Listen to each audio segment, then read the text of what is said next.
Informasi pertama, saudara seorang warga asal Aceh Selatan diduga tenggelam di Sungai Lehan, Kecamatan Johan Pahlawan, Kabupaten Aceh Barat. Tim BPBD Aceh Barat dan tim Basarnas serta dibantu warga melakukan pencarian dengan cara menyisir dan menyelam di sungai tersebut. Seorang lelaki asal Aceh Selatan diduga tenggelam di Sungai Lehan. Sebelumnya korban diduga beranjak dari rumah saudaranya yang berada di Gampong Lehan menuju sungai tersebut. Namun setelah disusul, korban sudah hilang di sungai.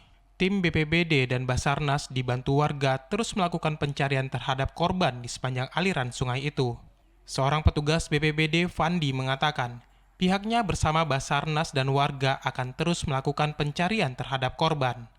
Namun karena air berwarna hitam, sehingga menjadi kendala dalam pencarian. Selain menyelam, petugas juga melakukan penyisiran sepanjang sungai untuk mencari korban.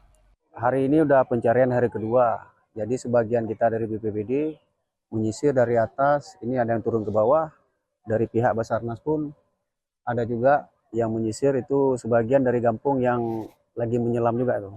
Kalau kendala yang pertama airnya agak hitam, terus kalau untuk posisi korbannya pun kita belum tahu juga nih, posisi-posisinya di mana.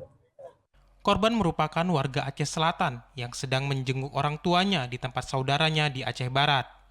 Sebelum kejadian, korban beranjak dari rumah saudaranya itu menuju sungai. Kemudian disusul dari belakang dan korban hilang di daerah aliran sungai tersebut.